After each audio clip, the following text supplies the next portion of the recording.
Good afternoon, everybody. Welcome to the November 9th meeting of the Municipal Campus and Building and Police Building Committee. As a preliminary matter, this is Patrick Pitney, Chair. Please permit me to confirm that all members and persons anticipated on the agenda are present and can hear me. Members, when I call your name, please respond in the affirmative. Maurice DiPaolo? Here. Kristen Lass? Present. Keith Baldinger? Present. Holly Luke? Present. Kevin Anderson? Present. Justine Snyder? Patrick Collins? Present. Joseph Morrow? Present. Staff, when I call your name, please respond in the affirmative. Kevin Mizikar? Present. Angela Snell? Present. Alex Martinez? Present. Anticipated speakers on the agenda, please respond in the affirmative. Matt Salad? Present. Jeff McElravy? Present. Neil Joyce? Present. Kevin Griffin? Present. Very good. Good afternoon. This open meeting of the Police and Municipal Campus Building Committee is being conducted remotely, consistent with Governor Baker's executive order of March 12, 2020, due to the current state of emergency in the Commonwealth due to the outbreak of the COVID-19 virus. The order, which you can find posted with agenda materials for this meeting, allows public bodies to meet entirely remotely so long as reasonable public access is afforded so that the public can follow along with the deliberations of the meeting. Ensuring public access does not ensure public participation unless such participation is required by law. This meeting will not feature public comment. For this meeting, the Police and Municipal Campus Building Committee is convening by Google Hangouts as posted on the town's website, identifying how the public may join. We are now turning to the first item on the agenda. Before we do so, permit me to cover some ground rules for effective and clear conduct of our business and to ensure accurate meeting minutes. I will introduce each board or staff member who has the lead role for the particular item associated with the agenda on the item on the agenda. After they conclude their remarks, the chair will go down the line of members first and then to staff members, inviting each by name to provide any comment or question. I will then call upon the members to offer a motion and then for a second. Please hold until your name is called. Further, please remember to mute and unmute your phone by pressing *6 or mute your computer when you are not speaking, as to not trigger your camera, feed, or background noise. If members wish to engage in conversation with other members, please do so through the chair, taking care to identify yourself. Finally, each vote taken in this meeting will be conducted by roll call vote. And please do not hang up on the call like I did 2 or 3 times. So with that, I think we can get to the agenda. Although before we start, I just wanted to publicly thank the town of Shrewsbury. Obviously, we had a positive outcome on the election, and I'm just thrilled to be entering this phase of the project. And I think we're all in agreement on that. It's exciting times, and I think it's really good for the town. And I'd also like to thank the people that worked on the campaign for that, headed by Michael Hale, and all the members who contributed their time and efforts, held signs, and got the voters out to approve this important project. So with that, we will call this meeting to order. And first on the agenda, we have the minutes of September 17th and September 21st. Alex, on the September 21st meeting minutes, I didn't see those. I'm trying to remember which meeting that was. Was that with the was that our public hearing? Yes, I believe that was the public hearing. I did not see any. Were they included in the other minutes as I looked through them? Were they combined? They're separate. They're separate documents in the drive. Okay. I did not see the September 21 meeting minutes. I did not receive them. So why don't we just hold off on those to the next meeting? Okay. If that's okay. Sure. All right. So we have the minutes from September 17th, 2020. Any comments or discussion around those minutes? Move we approve. No DiPaolo. Okay, Mo. We have a motion. Do we have a second? Second.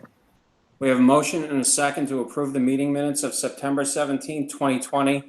All those in favor, when I call your name, please vote. Mo DiPaolo, Aye. Kristen Glass, Yes. Keith Baldinger, Yes. Holly Luke, Yes. Kevin Anderson. Yes. Justine, have you joined us? No. Patrick Collins Aye. and Joe Morrow.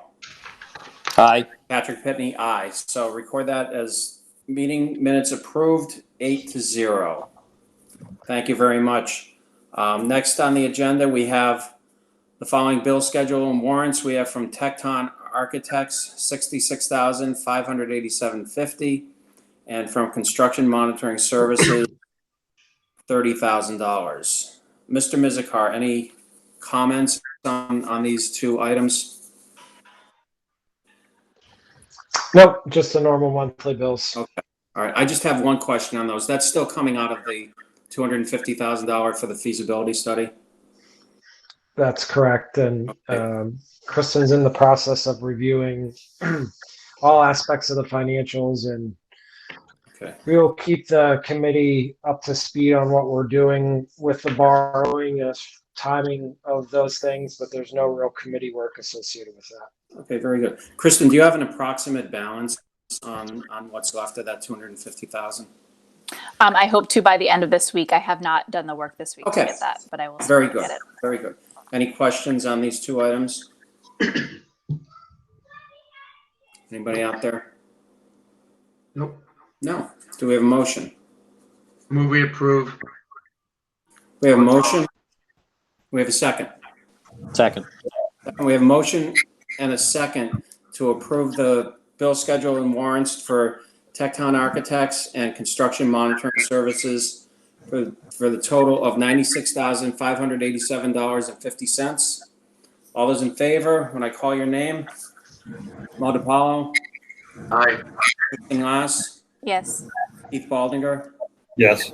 Holly Luke, Yes. Kevin Anderson, Yes. Patrick Collins, Aye.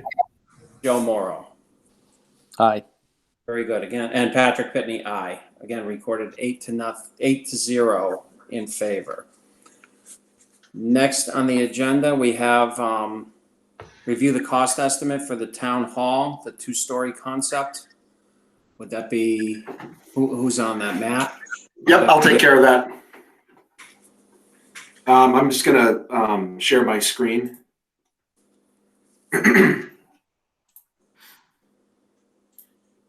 And hopefully my dogs cooperate. They've been pretty chatty this afternoon.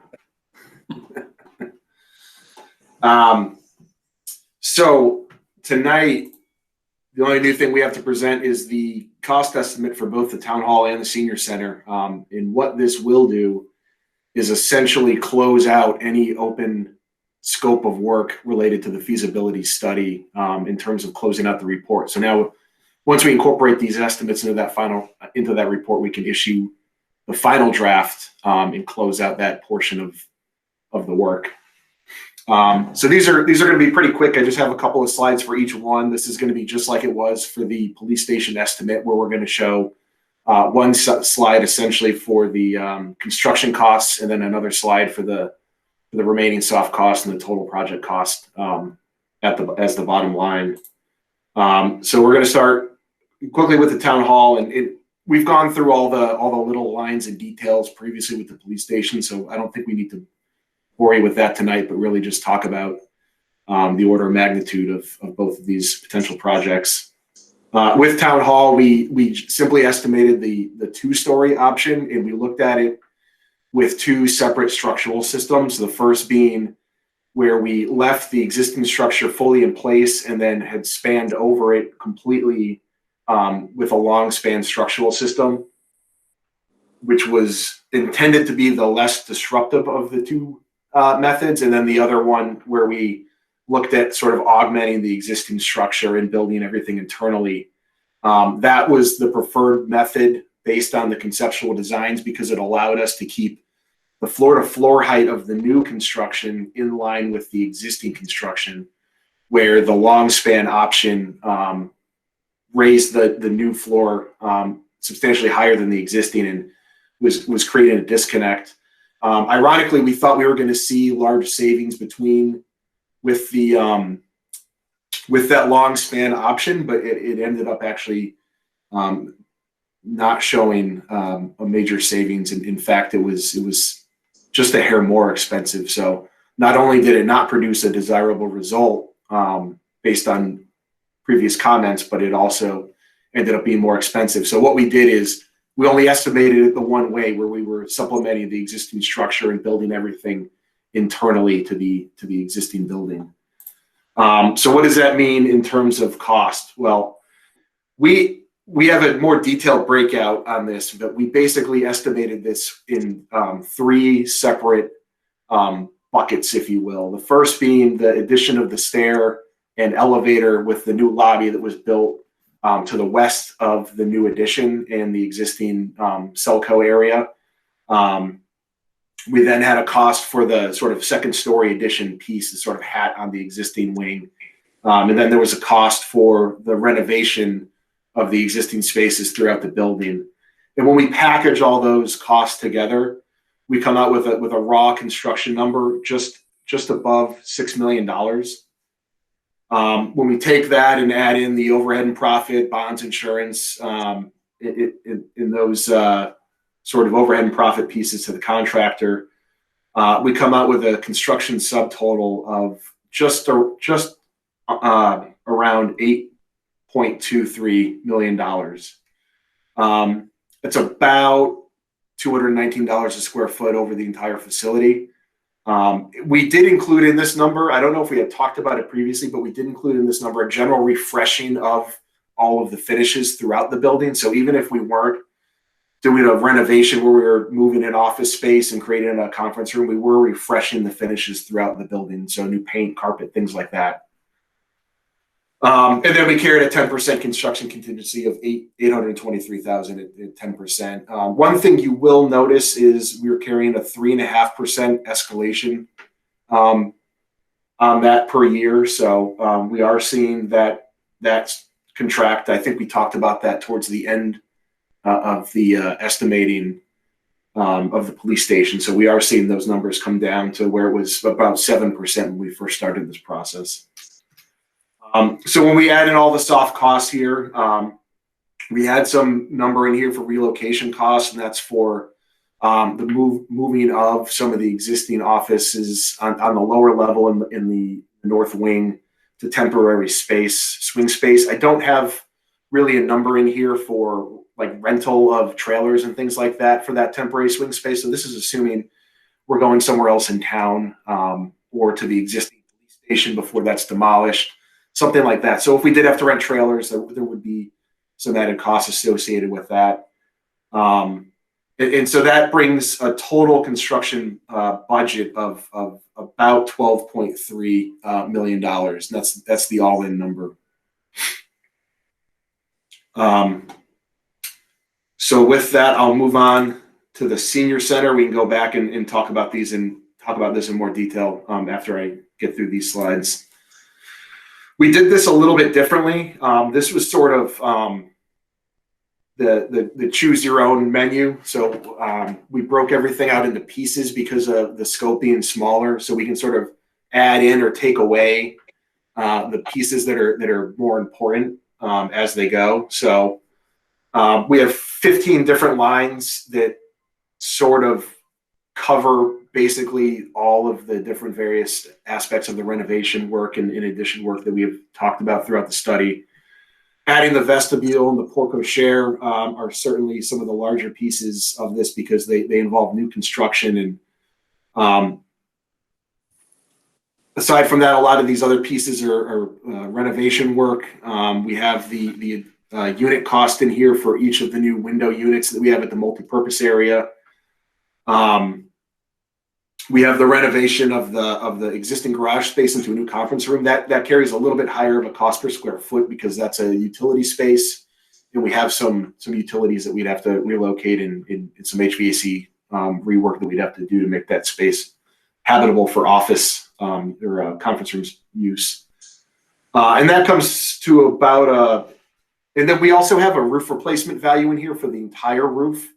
The existing conditions report indicated that we're somewhere in the 5-year range to needing a roof replacement. So we carry that in as part of this because that's just sort of work that's going to have to go anyway at some point. And so that comes to just shy of $2 million for the all-in of all of these different components, including all of the rework of the site area around this to bring the amenities to the front of the building and the rework of the paving and parking areas and sidewalks.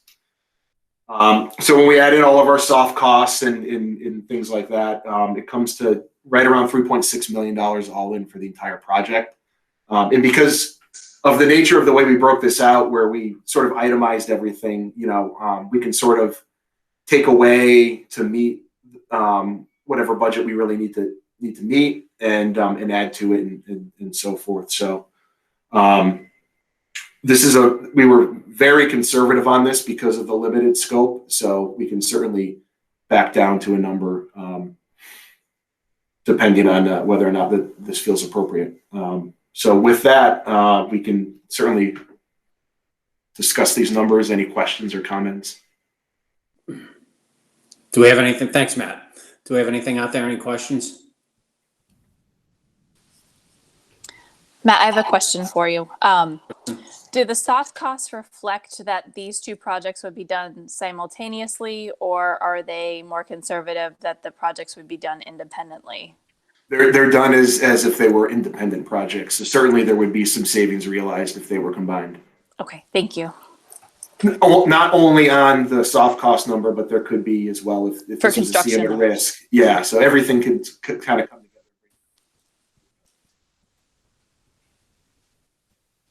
Thank you. Anybody else? Yeah, I have a question, Mr. Pitney.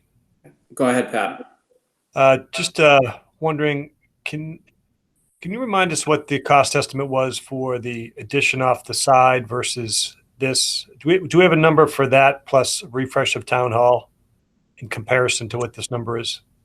I don't. I can tell you. Let me pull up the cost estimate. I can tell you sort of what the breakout is for the different scopes of work for the town hall based on the 2-story option.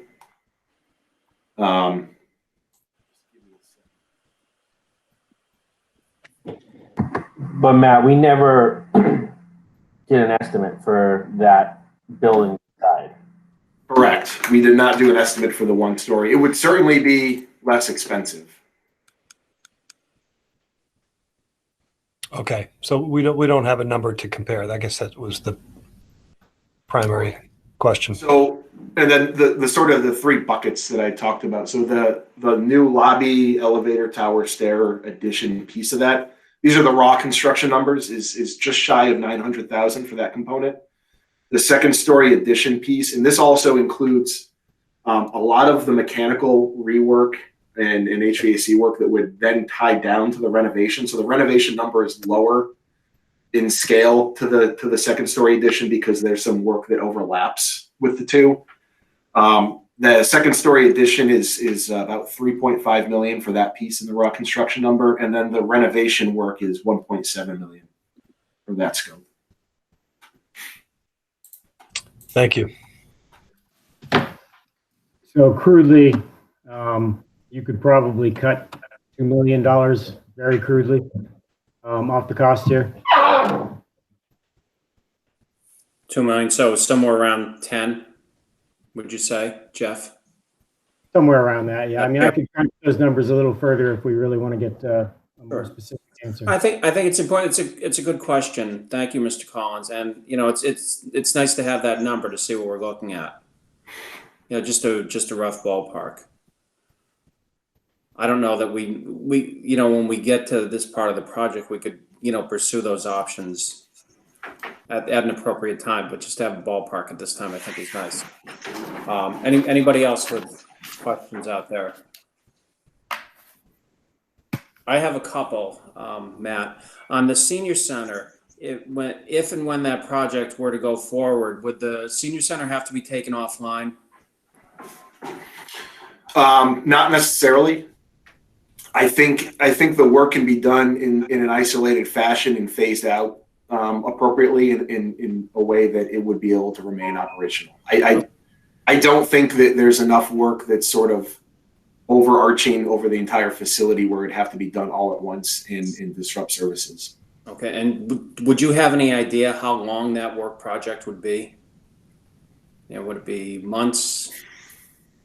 Less than a year. Definitely less than a year. And I have the same question regarding town hall. If we went with the second story that were, the $12.3 million option, what would be the timeline on that in terms of construction? It's a little more complicated because it really depends on how much of the facility remains operational during construction. So if we were to take everybody and move everybody out of the building, yeah, we could certainly compress the schedule because we'd be able to take more systems offline while that work is being done. I would anticipate that it'd be certainly possible for the entire front of that building to, in one aspect or another, remain fairly operational during construction. It's really just the work underneath the second story addition that's going to be disrupted for the long term. Yep. And because of the amount of sort of components of the building that we would try to maintain online during that construction, it would certainly stretch longer because of that. So if we got everybody out of the building, we can compress the schedule and it'd probably be slightly over a year if I was to throw a rough number at it. If we were going to do a longer term phase thing where we kept as much operational in the building as possible, I would say probably closer to 18 months, maybe 20 months. Okay. And would there be cost efficiencies realized if we were to move everybody out? And I don't even know if it's feasible, but I'm just looking at it from a pure financial standpoint. Would it be less? I'd say yes and no. I'm sure that there's a lot of sensitive equipment that would have to move out that would be costly, as well as a lot of your AV components and things like that, a lot of data systems. But I'm sure the biggest piece of that is going to be your teledata room, which is in the scope of work for the second floor, and Celco, which is in that same scope of work. So it may not be as expensive to move everybody out, but that depends on where the swing space is going to be, what everybody can live with is sort of a slimmed down version of what they're working with currently in the interim. Okay. So that takes a lot. It'll take a lot more study to do that sort of cost benefit analysis, but there would be less in cost for the contractor in terms of doing it all at once versus phasing it out. Okay. It was just more curiosity than anything else. I know that's down the road a little bit, but it's not going to be orders of magnitude. Okay. All right. Very good. Anything else out there on the town hall or the senior center? I have a question. Sure. Holly. Yep, this is Holly. I was just wondering, can you tell me again, the slide went by kind of quick.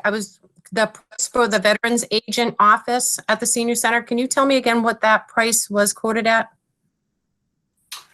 So that was 49,000. We did it as a gross square footage over. So the raw number for that is sort of assuming that area was sort of gutted and then redone. So if we did it more just piecemeal, it probably would be a little less expensive, but we carried $150 a square foot for the gross area that would be affected by that. And it was $49,500. Okay, thank you. Anything else before we move on? And may I just please, this is Justine Snyder. Sure. When we went by the estimates, the roofing seemed a little high to me. Will you tell me what that was based on? So the roofing number is it's sort of that's based on a cost per square foot value of about $14 a square foot, which is sort of what we see in the public bid sector for that type of roof replacement. And that would be a full strip down to the sheathing. It would include some number for replacement of any sheathing, fascia, things like that are rotted. cutting and patching of any gutters and trim and things like that need to be done. There's some flat roof pieces and things like that would need new flashings and things like that. So because it's public bid and it's a filed sub bid component, there's a premium carry to that. $180,000 for a roof of that size, including whatever additions we would be doing. I don't think it's an unreasonable value to carry for that. So you're considering like worst case scenarios with the roofing? Yep. Yeah, this isn't just putting a layer of shingles over the existing. This is stripping it down and redoing it completely. Okay. All right, thank you. Thanks, Justine. Mr. Chairman, if I may, Please. one thing to note about that building is you see asphalt shingle roof, but it's actually also a flat EPDM roof on that, which is a much more involved type of construction than asphalt shingles. Very good. Thank you. Pat, can I ask a question? Sure, Mo. Referring back to Pat Collins' question, and really thinking about the disruption that would be on that first floor, either making people move out, the whole data center's in there. I'm wondering if there are some funds, if we shouldn't price out a ground floor addition, just so we know. Because I think operationally, I mean, you got two critical departments there. You got the the treasurer, you got the assessor's office. Selco on itself, you're running a whole business out of there. I'm just wondering if we should have a better sense of that number, if we could get it, if we have money in the budget. Because we might end up consider doing that when we do get to that project and we're thinking about operations on that. So it's just a thought. If we have the money, it wouldn't hurt to try to get a little bit more definitive number. I know they're all budget numbers, but I think it would be a good idea. So Mo, are you asking for an estimate on a more formal estimate on the side of doing the addition on the side of Town Hall? Yeah. Yes. Okay. All right. I just wanted to make sure we were clear. I know we decided we wanted to go up, but right. Thinking about it, I think it would be a good idea to know that what that cost would be. Jeff? Pat, if I could just. Oh, Kristen. So Sure, Kristen. We'll work with Tecton to see what that cost would be to get the estimate before we authorize the estimate. We just want to make sure where we are in budget form. Sure. And I just want to remind the committee, so we're trying to plan a building for 20 years. And I think a year disruption might be worth our best solution. So if our best is going up, it's going up. If our best is going west, it's going west. But we should definitely look at it from the best solution. Yeah, but I think, Pat, sorry. Yep. I agree with you, Kristen, but I think it would be good to know that other cost. I don't think that that Selco has had any part of this discussion yet that I'm aware of, and they might have a different opinion. So if there is money, do you need a motion, or can we just say if there's money, ask them to do it? What do we need to do? Well, I think, why don't we see what the budget looks like? This is what I'm thinking. Because I agree with you. I think, especially since we have rough plans for the side addition, to get a more formal estimate makes sense. But why don't we have Kristen go through the budget, see what we have, and then see what get an idea what it would cost to do that formal estimate and move on it at our next meeting? Is that possible? Sure, it's fine with me. Okay. Kristen, is that doable? Absolutely. Okay. I think it's a better approach at this point. Just so we're not, spending money, number one, we don't have, or number two, that we don't need to. So let's see where we're at going forward, okay? Anything else regarding these two projects? Okay, we'll leave it at that then. Thank you, everybody.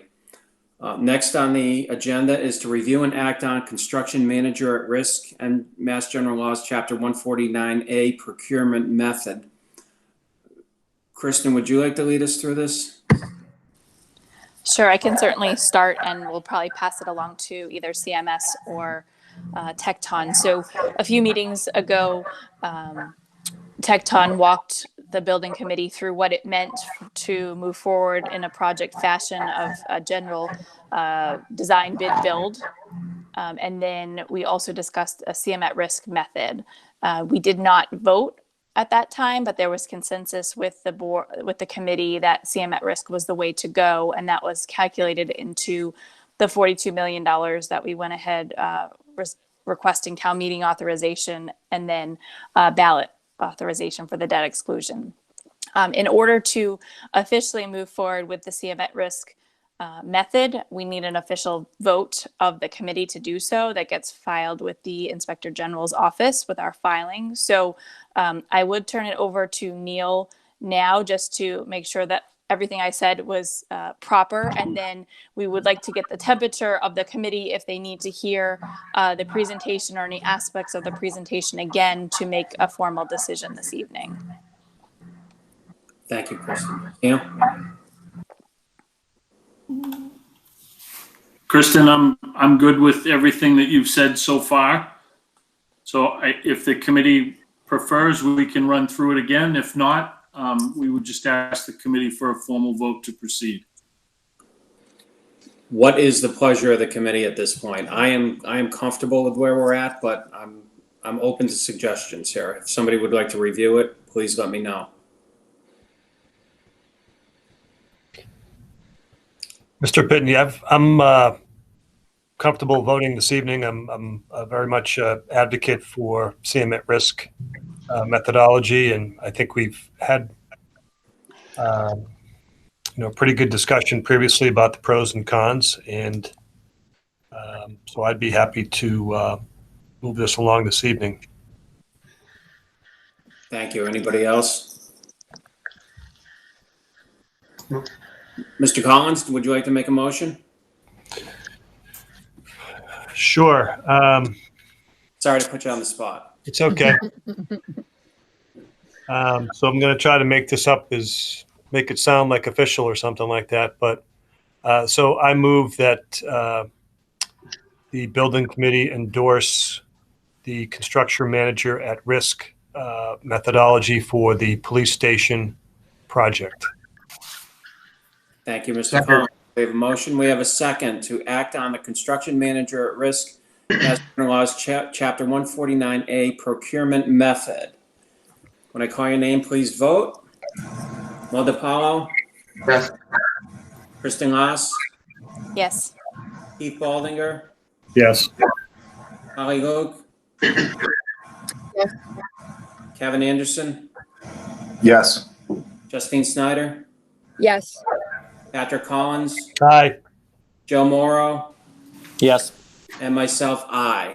That is unanimous 9-0 that we will proceed with construction manager at risk. Thank you, everybody. Next on the agenda is to discuss and act to form a subcommittee for construction manager at risk selection. All right. Again, Kristen, would you like to, you probably have more experience with subcommittees than I. What's your feeling on this? I do have some Sure. thoughts. Well, I'd like to have Neil just introduce the concept and how it's associated with this project so everyone has a full understanding, and then we can move in that fashion and answer any questions before making a vote. Wonderful. Thank you. Neil? Sure. So there is the selection process that we'll engage is very similar to that which you have done for both the architect and the OPM services. There's a phase one that's a statement of qualifications. There is a selection subcommittee that will evaluate those pre-qualifications.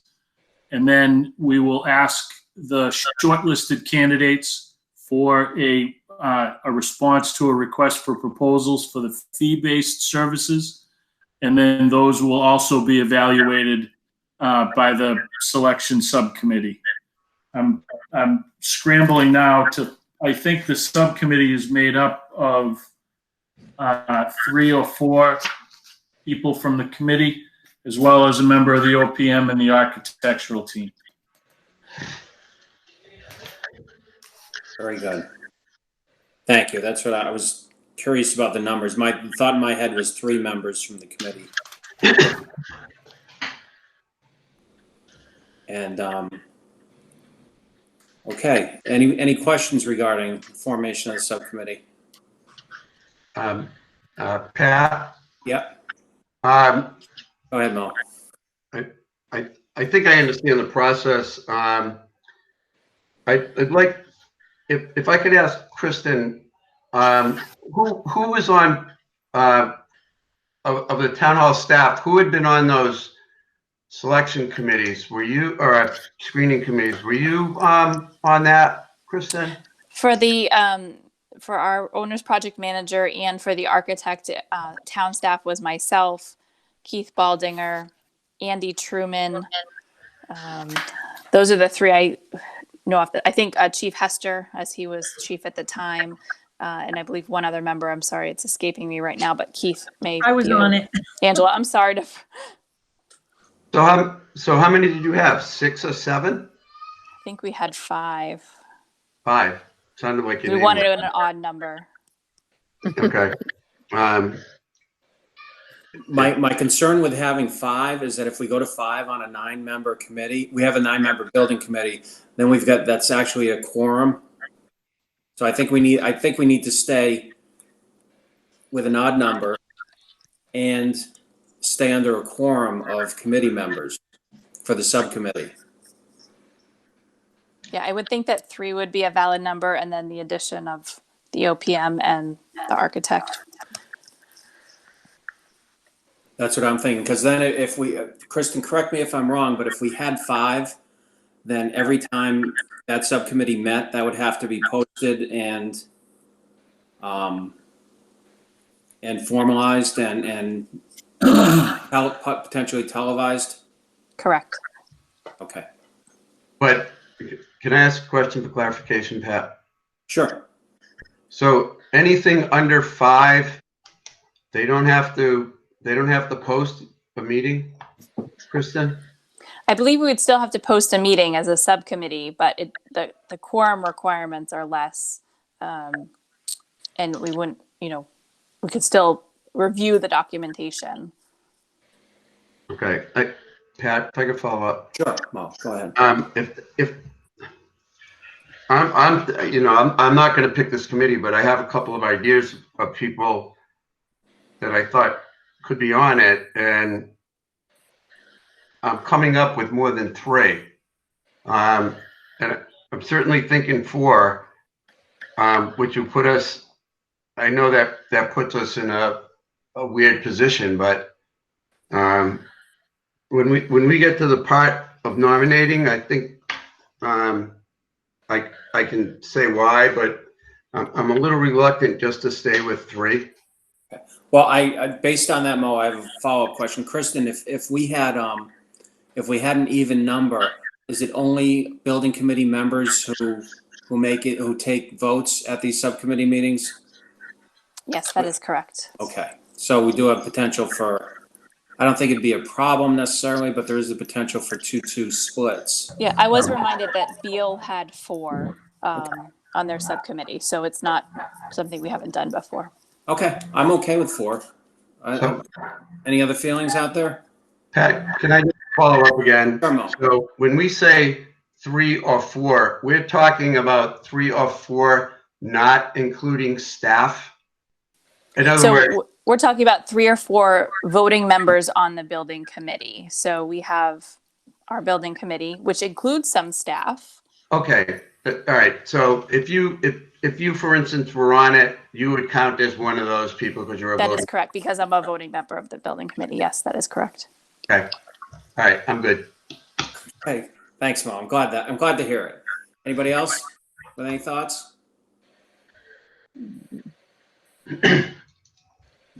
Mo, you said you had some people you thought you'd like to nominate? Yeah, I'll just nominate the slate. I haven't talked to anybody ahead of time, so maybe some people will or will not want to do it. But I nominate Kristen Lass, Keith Baldinger, Joe Morrow, and Justine Snyder to be the subcommittee to work on the construction manager at risk selection. We have a motion for Keith Baldinger, Justine Snyder, Kristen Lass, and Chief Anderson to form the voting membership of the building subcommittee. Pat. Hold on, Pat. Okay, hold on. Is that I the don't right? think that's what I said. What'd you say, Mo? I thought I said Kristen Lass, Keith Baldinger, Joe Morrow, and Justine Snyder. You're right, you did. My bad. So let me. If anybody wants to change that, fine, but that was my motion. Okay, so we have a motion to nominate Kristen Lass, Keith Baldinger, Joe Morrow, Justine. and Justine Snyder. Yes. Is that correct, Mo? Yes. Okay, so we have a motion. I'd like to second that motion. We have a second from Mr. Collins. Any discussion around this, primarily from the people who were nominated? Yes. Any reservations or? Yes, I'd like to make a comment. Sure. I would suggest that we substitute one of the at-large members for Chief Anderson. I think that this is the police station project, and it would be highly advantageous for him to be involved in the CM at Risk subcommittee. Mr. Pitney? Go ahead, Mo. I prefer to make it 5 and add the chief. I think it's important to have people. I agree with the chief. I think it's important to have some people who understand the process because they've been through it. I think we need somebody who's been through a building project, particularly public safety. And I think Mr. Morrow fits that. And I think with Ms. Snyder's job background, her experience, I think she brings a different perspective. So, I mean, I would prefer to go with 5. I don't think that's a big deal to have 5. I just think we should get a broad perspective on this and help introduce people to the process, because we might have another building committee and some of us probably will not be around. And I think it helps build experience when we have people with experience on it.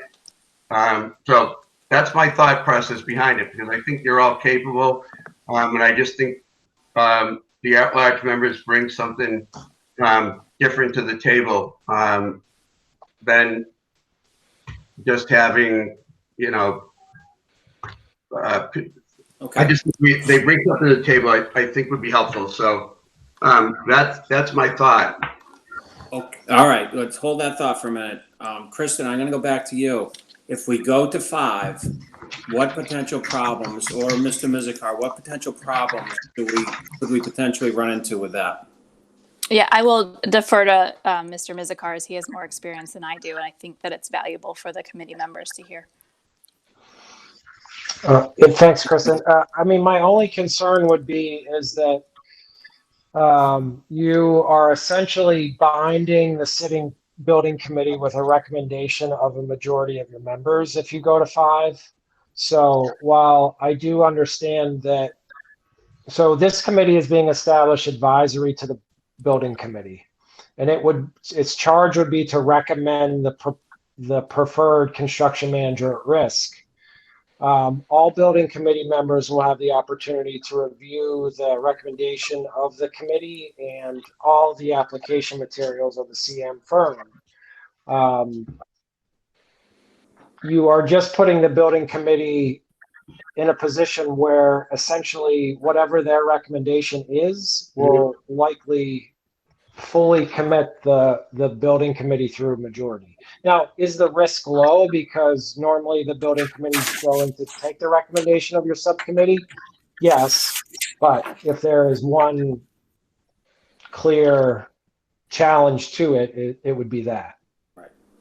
So Kevin, what I think I hear you saying is that any vote of this, any recommendation of the subcommittee would essentially be binding. Well, you're when they make their recommendation, assuming that they're unanimous, you know how the vote's going to play out at your building committee. There would be, they would have the majority to overrule the rest of the committee. Okay.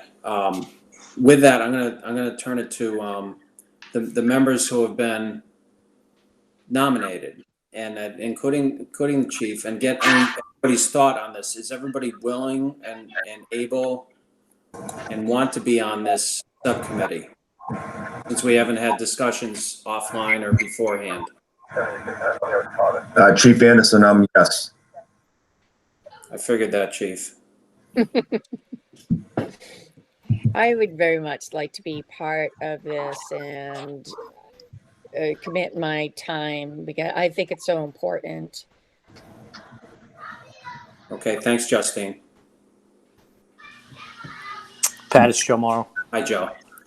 Yeah, I'm willing to do it. However, if we're going to run into issues with majority and the meeting, I can defer. I think I'm good with that, but I'm good either way. Okay. Whatever the committee wants to vote on. Thank you. And Keith and Kristen, I assume that you're both yeses. I think you need to be involved.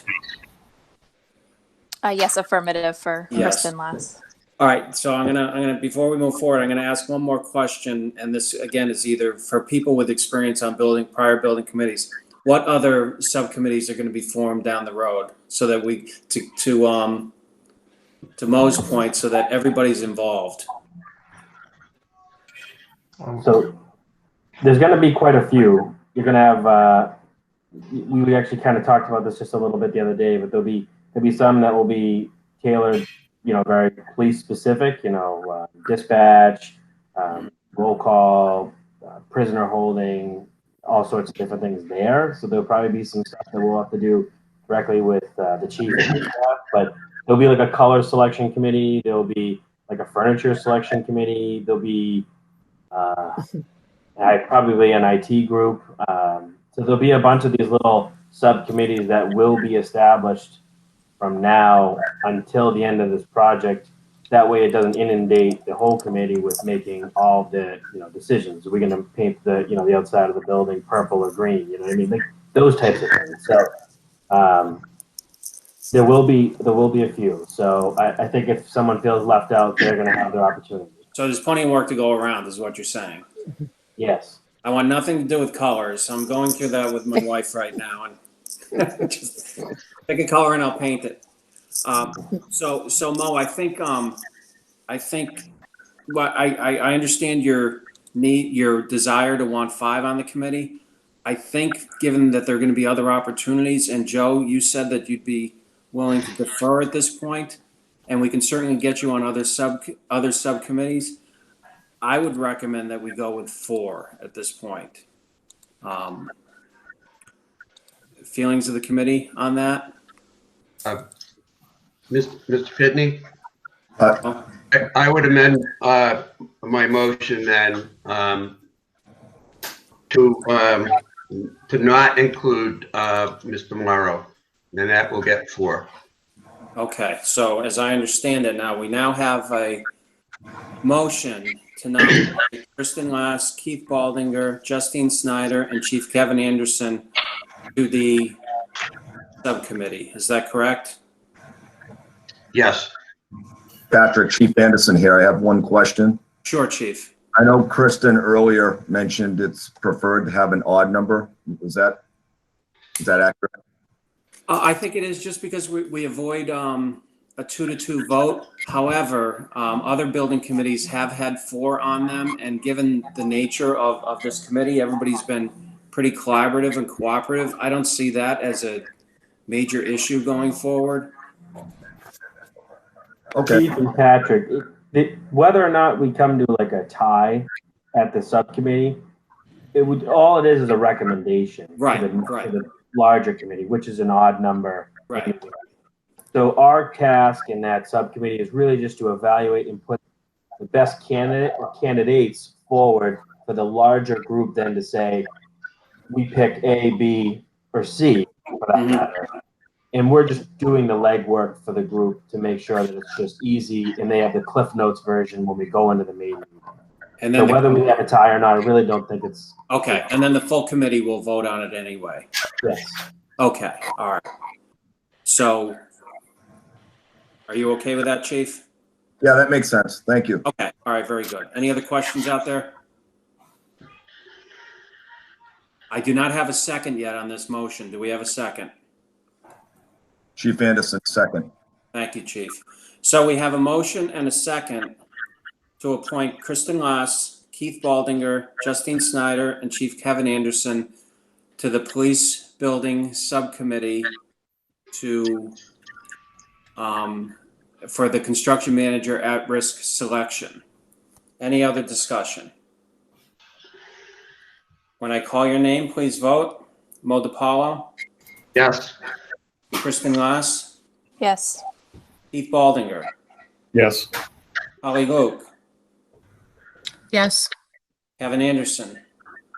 Yes. Justine Snyder? Aye. Patrick Collins? Aye.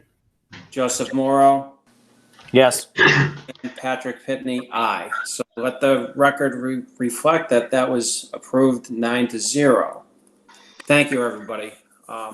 Good discussion. I think it was important discussion too. So looks like we're off and running. I'm gonna do now.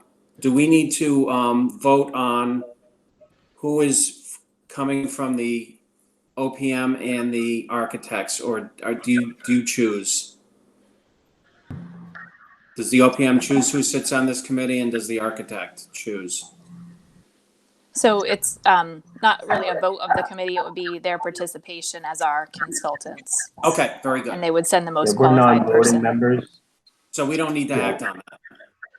Correct. Okay, excellent. Thank you. Well, that was interesting. All right, next meeting. Do we have a proposed date? Where are we at this point? Do we need to meet? Mr. Pitney, I just wanted to give the opportunity for CMS to provide us with the schedule, and if Tecton can as well, kind of the schedule moving forward to close out the feasibility study component of this so people understand that. And then there'll probably be a series of internal meetings to start the police station project with those who would have intimate knowledge of what needs to be happening, and then getting the committee involved to make those decisions as well. So I'd just like a brief understanding from both those groups so everyone on the committee can understand moving forward. Okay, thank you. Pat, if you will, I'll take the schedule for the solicitation and advertisement for the CM at risk. Sure. We've been working on both the application to the Office of the Inspector General as well as the RFQ for the statement of qualifications for the prospective CM at risk candidates.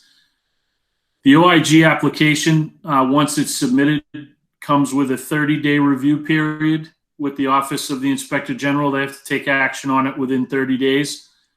Admittedly, I am not sure among COVID whether that 30 days is still valid or whether they require additional time, but we will try to get some clarification on that. I would expect that our application for the Office of the Inspector General will be ready within the next week or two at the most. And then shortly thereafter, with the consent of the committee, we would advertise for the solicitation of respective candidates and overlap that 30-day period with the collection of information from the candidates.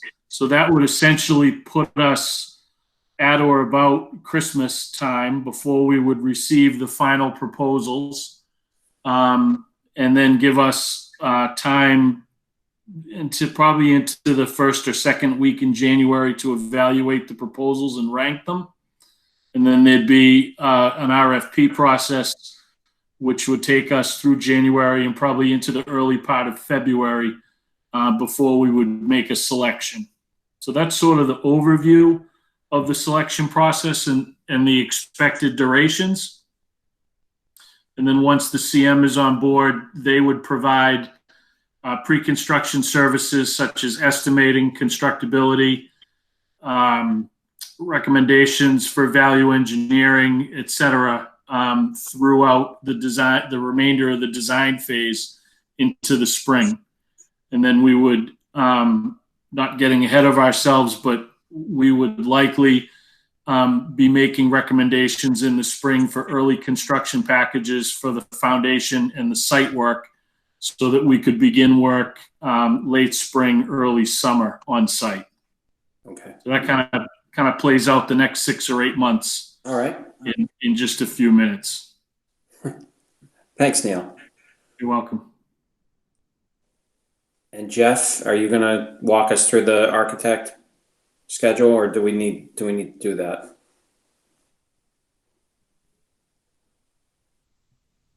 Yeah, I can take you quickly through that. Again, it pretty much follows along with what Neil was talking about. During this period until the beginning of January, we are going to do some refinement on floor plan. We do have to evaluate an option for relocating that Sally Port. It was discussed with the committee. And then we want to get into some in-depth meetings with police staff to get further input on various components of the floor plan. So we'll do a series over the next month of refinement in floor plan. And then we'll also circle back and do some refinement in elevation so that we can start making sure that we're selecting actual materials rather than representative materials, and get ourselves in a good position for moving forward into design development as we come around towards the beginning of January. And then we want to go through a design development period, which will take about another 2 to 3 months, and then begin our construction documents period. That way we should be in very good position to begin all land use permitting with our design development documents, and have our foundation plans pretty solid so that we'll be prepared for that initial bid package of site and foundation. Okay, very good. Thank you. So trying to tie that in with a meeting schedule, it sounds like there's, again, as Kristen pointed out, there are going to be a lot of internal meetings at this point and not much action for the building committee until that time. Is that what I'm hearing? I think that the building committee will need to do some periodic meetings, but it could be as little as monthly. Okay. At that point, we want to make sure that the committee is up to date on any moves that we make in terms of adjustments to the plan and, where we stand compared to budget and schedule. So we want to maintain the pulse of that as we go through the process. And I think a monthly basis is appropriate for that. Okay, so you think a month from now would be adequate just to check in and see where we're at for updates? Yes, sir. Good. Yeah, even that, just in for, bill paying and all that type of stuff, bill pay approval, you're going to want to meet monthly. We see that. Sure. Common. Sure. Oh, yeah, that too. Well, Jeff's going to start onboarding all of his sub-consultants now. So, when they're going to be doing like survey work, civil engineers, you're going to start seeing more bills coming through as our contracts get amended to go to the next phase of this project. You're going to see more bills coming in, especially from Tecton, because they are going to bring in a lot of sub-consultants to develop these plans. Okay, makes sense. Keeping them happy and paying them is going to be key. All right. So I'm looking at then potentially Monday, December 7th. That's about a month from now. Any problems with that date? And then we could go a month after, just tentatively plan for a month after that to January 11th.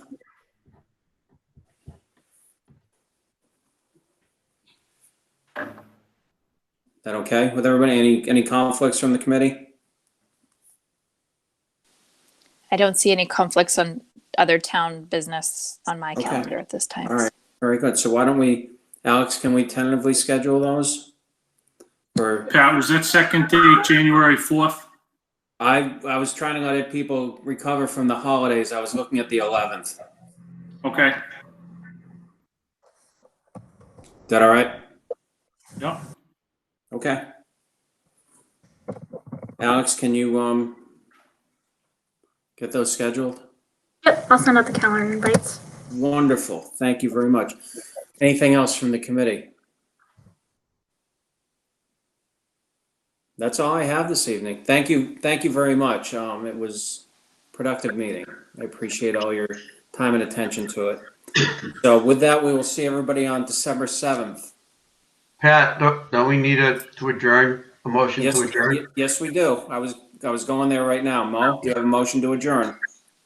So moved. Pat, can I make one more comment? Sure And thing, I'll Nick. refer this back to Kristen and Alex. I just had a thought. I think we need a copy of the meeting minutes from this meeting that authorizes us to go forward with the OIG application. Would we have to reconvene tomorrow or the next day or whatever, just to vote the minutes from this meeting so that they're certified? Or do we want to submit with a non-certified copy of the minutes? I think, have you seen a successful submission with a non-certified copy? If not, we're happy to pull together a meeting, and we need 48 hours to post it. I think we should probably plan to do that, Kristen, just to be safe, rather safe than sorry. Neil, Sure, I no, think I'll have Alex pull the board. I think we've always had to get that certified copy. I'm almost positive, right? I'm fine with that. Better safe than sorry. We can review and reconvene in the morning with our team to see if it's absolutely necessary, and if so, we can have Alex set something up. So let us take it. We'll do some research tomorrow, and we'll let everyone know. Thanks, Kristen. Thanks, Neil. Yep. Anything else? Mo, you have a motion? Motion to adjourn. We have a motion to adjourn. Do we have a second? Second. Okay. Please vote when I call your name. Mo? Aye. Kristen Lass? Aye. Keith Baldinger? Aye. Holly Luke? Aye. Kevin Anderson? Aye. Justine Snyder? Aye. Pat Collins? Aye. Joe Morrow? Aye. Myself, aye. And we are adjourned. Thank you, everybody.